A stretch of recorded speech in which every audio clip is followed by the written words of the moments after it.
नमस्कार दोस्तों, scary story in Hindi में आप सबका स्वागत है। आज की कहानी की तरफ बढ़ने से पहले चैनल को सब्सक्राइब कर लीजिए और अगर कहानी अच्छी लगती है तो प्लीज़ लाइक एंड कमेंट करना मत भूलिएगा। आज की कहानी वही है, एक दरवाज़ा है जो कि बहुत ही खौफनाक है, डरावना है और सूरज सौरिया की कहानी है।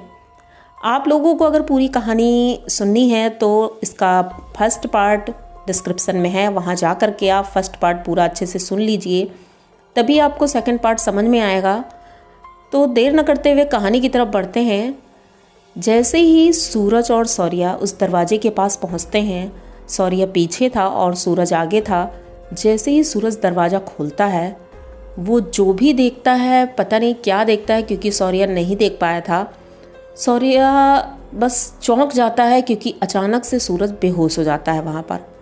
अब ये अंदर देखता ही नहीं है कि कमरे में क्या है, दरवाज़ा बंद हो जाता है और वो सूरज को उठा करके तुरंत अपने रूम में लाता है। उसे होश में लाने की बहुत कोशिश करता है लेकिन उसे होश नहीं आ रहा था। सौर्या बहुत परेशान होता है, पूरी रात निकल जाती है और जब सुबह होती है तभी सूरज को होश आता है। और होश में आने के बाद पता नहीं क्यों उसे तबीयत कुछ भारी लग रही थी, तो उसने सौर्या से बोला कि आज मैं ऑफ़िस नहीं जाऊंगा और तुम चले जाओ। तो सौर्या बोलता है कि मैं भी नहीं जाऊंगा क्योंकि तुम्हारी तबीयत ठीक नहीं है और तुम अकेले कैसे मैनेज करोगे। और खाना भी बना देता है। सौर्या बोलता है खाना खा लो, तो वो कहता नहीं, मेरा कुछ खाने का मन नहीं है और तुम ऑफ़िस चले जाओ। तो कहता ठीक है, अच्छा, लेकिन अपना ध्यान रखना और घर से बाहर मत निकलना, और जब शाम को मैं आऊँगा फिर देखते हैं, अगर प्रॉब्लम हुई तो हॉस्पिटल चलेंगे। तो वो बोलता ठीक है, तुम जाओ। अब सौर्या ऑफिस चला गया था। सूरज अपने बेड पर लेटा हुआ था और उठा नहीं था बिल्कुल भी। पता नहीं क्यों उसकी तबीयत कुछ ज़्यादा ही ख़राब लग रही थी। जैसे ही सौर्या रात में घर आता है, 8 बजे आता था वो, घर में अंदर रूम में जाते ही उसे एकदम से शॉक लगता है, क्योंकि जैसा वो रूम छोड़ करके गया था, रूम वैसा बिल्कुल नहीं था। पूरा रूम बिखरा हुआ पड़ा था और बेड पर सूरज नहीं था। ये देख करके सौर्या एकदम चौंक जाता है और उसे ढूंढने की कोशिश करता है, तो देखता है कमरे के एक कोने में बेड के पीछे वो छुपा हुआ बैठा हुआ है और सर नीचे किए घुटनों में, और ऊपर देख भी नहीं रहा था। ये बहुत आवाज़ें देता है लेकिन वो कुछ बोलता ही नहीं है।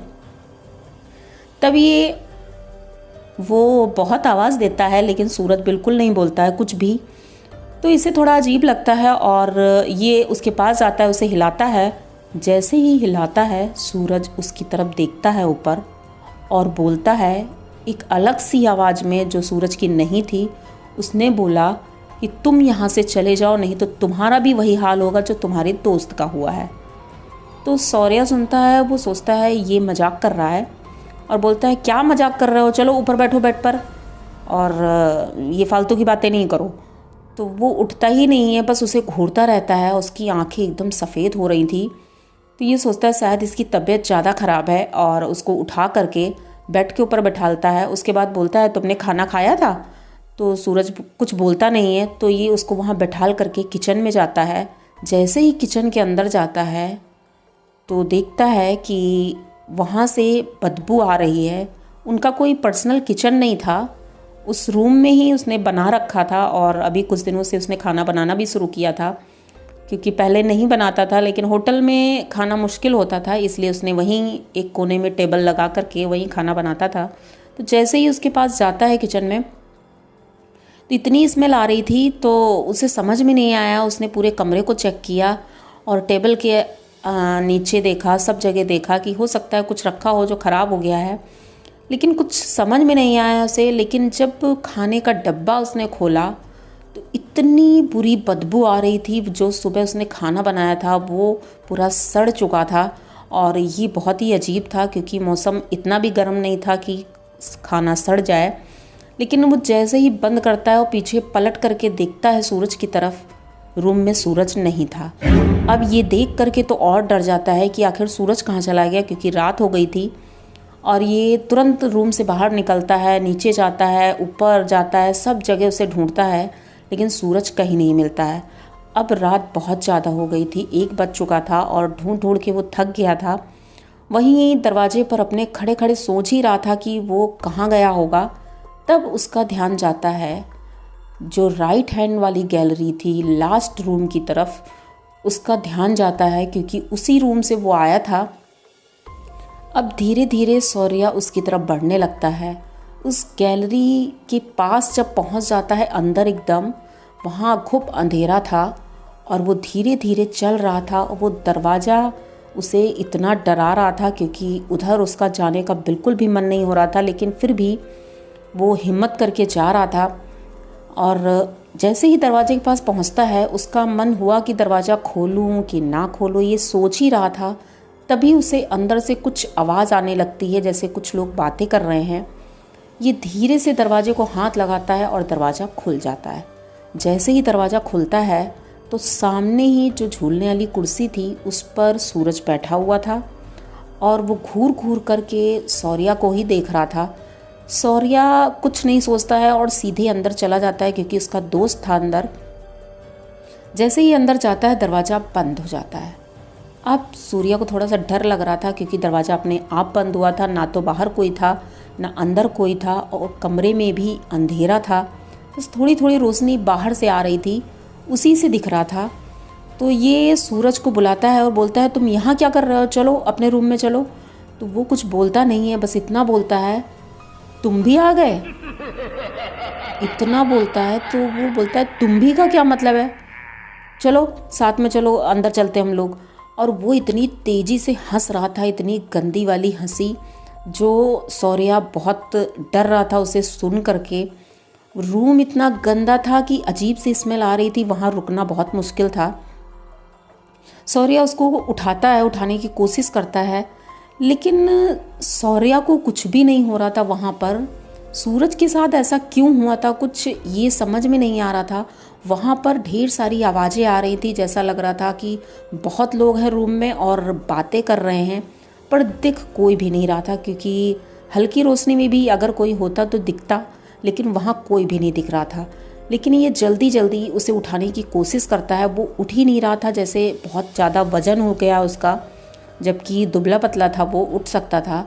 लेकिन शौर्य उसे उठा नहीं पा रहा था। और शौर्य को कुछ इसलिए नहीं हो रहा था क्योंकि उसके हाथ में हनुमान जी के नाम का चूड़ा पहन रखा था उसने, इस वजह से उसको कुछ भी नहीं हो रहा था। और वो इसी वजह से सूरज की हेल्प कर पा रहा था। सूरज को किसी तरह वो उठाता है और उसके सर पर हाथ फेरता है और कोई मंत्र पढ़ता है वो। तभी सूरज बेहोश हो जाता है और उसके बाद उसे उठा करके रूम की तरफ ले जाता है और वहाँ लिटा देता है। अब उसे होश नहीं आ रहा था।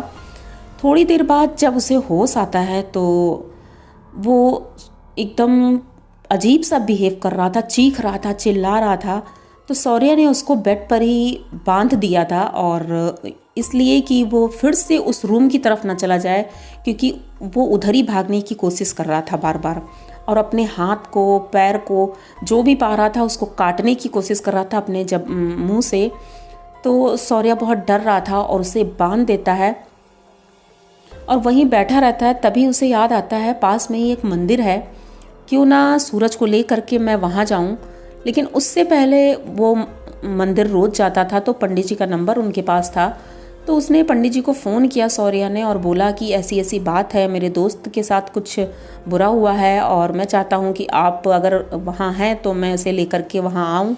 तो पंडित जी ने बोला, मैं तो यहाँ नहीं हूँ, लेकिन एक काम कर सकते हो तुम, उसे ले करके अब तुम्हें बालाजी ही जाना पड़ेगा। तो शौर्य बोलता है, अकेले ले जाना क्योंकि मुश्किल होगा। फ़ोन काटता है और एक दो लोगों से बात करता है, तो कुछ लोग तैयार हो जाते हैं जो उनके के पड़ोसी ही होते हैं, किराएदार। तो 2 लोग तैयार होते हैं, एक गाड़ी मंगाते हैं और उसको किसी तरह ज़बरदस्ती गाड़ी में बिठालते हैं। हाथ पैर बांध दिए थे, क्योंकि उसकी हरकतें ही ऐसी थी कि वो इधर उधर भाग रहा था, चीख रहा था। तो उसे ले करके मंदिर जाते हैं, और इसी तरह वो कई बार मंदिर जाते हैं और पूरा 1 महीना लग जाता है उसे एकदम से सही होने में। जब वो सही हो जाता है तब एक दिन ये मकान मालिक के पास जाते हैं और उनसे बात करते हैं कि आपने हमें पूरी बात क्यों नहीं बताई थी। तो उन्होंने बोला कि मैंने वैसे ही पहले बोल दिया था कि उस रूम में कोई मत जाना, वो दरवाज़ा मत खोलना। तो ये बोला कि ठीक है, वो हमारी गलती है कि मतलब हमारा दोस्त और मैं, हम दोनों गए वहाँ पर, लेकिन फिर भी हमें आपको बताना चाहिए था कि ऐसा कुछ है वहाँ पर। तो मकान मालिक जो होते हैं वो बताते हैं कि मेरी गलती है, मैं एक्सेप्ट करता हूँ, लेकिन वो रूम हॉन्टेड है और ये बात मैं किसी को बताना नहीं चाहता था, इसीलिए मैंने कहा था वो रूम मत खोलना। क्योंकि आज से 5 साल पहले मेरा बेटा था एक, और वो पता नहीं कहीं घूमने गया था दोस्तों के साथ, मुझे नहीं पता वो कहाँ गया था, और जब वो वहाँ से आया था तो उसका दिमागी संतुलन खराब हो गया था। कुछ लोगों का कहना था कि उसके ऊपर कोई ऊपरी चक्कर है, किसी प्रेत का साया है, जिस वजह से वो पागलों जैसी हरकतें करने लगा था। हमने कई जगह दिखाया, हॉस्पिटल में भी दिखाया, लेकिन वो ठीक नहीं हुआ था। तो उसको हमने उस रूम में बंद कर दिया था, वहीं पर उसको खाना पीना देते थे। लेकिन 1 साल के बाद उसकी डेथ हो जाती है उसी रूम में। और एक पंडित जी आए थे जिन्होंने बताया कि उसके ऊपर एक नहीं कई प्रेतों का साया था और वो उसके साथ ही रहते हैं, जिस वजह से उस रूम में बहुत ही ज़्यादा डर लगता था लोगों को। इसीलिए हमने उस रूम को बंद कर दिया था और वहाँ पर कोई भी नहीं जाता है। और रात में भी अचानक कभी न कभी ऐसी आवाज़ें आती हैं जो डराती हैं। तो ये चीज़ शौर्य ने भी महसूस की थी और उसने भी ये चीज़ बताया। लेकिन उस दिन के बाद से शौर्य और सूरज दोनों उस घर को छोड़ करके वहाँ से निकल जाते हैं और दोबारा वहाँ कभी नहीं जाते हैं, क्योंकि शौर्य ये वाक़या कभी भूल नहीं सकता है। उसने अपनी आँखों से देखा था सब कुछ और वो भी इतना ज़्यादा डर गया था, लेकिन उसके पास भगवान जी का अभिमंत्रित चूड़ा था, जिस वजह से उसे कुछ नहीं हुआ था। और अभी फ़िलहाल दोनों भाई जैसे दोस्त हैं, वो दोनों ठीक हैं और एक ही ऑफिस में काम कर रहे हैं और दूसरी जगह एक अच्छी जगह पर घर ले कर के रह रहे हैं। अपनी अपनी वाइफ को भी ले आए हैं और अच्छे से रह रहे हैं। लेकिन ये वाक़या उन्हें आज भी डराता है और उन्होंने हमारे साथ ये अपनी कहानी शेयर की थी। तो कैसी लगी आपको ये कहानी? अगर अच्छी लगी हो तो प्लीज़ चैनल को सब्सक्राइब करिए, लाइक कमेंट करिए, शेयर करिए। इसी तरह की नई और अनोखी कहानियाँ मैं लेकर आती रहती हूँ। तो मिलते हैं किसी और कहानी में। Thank you.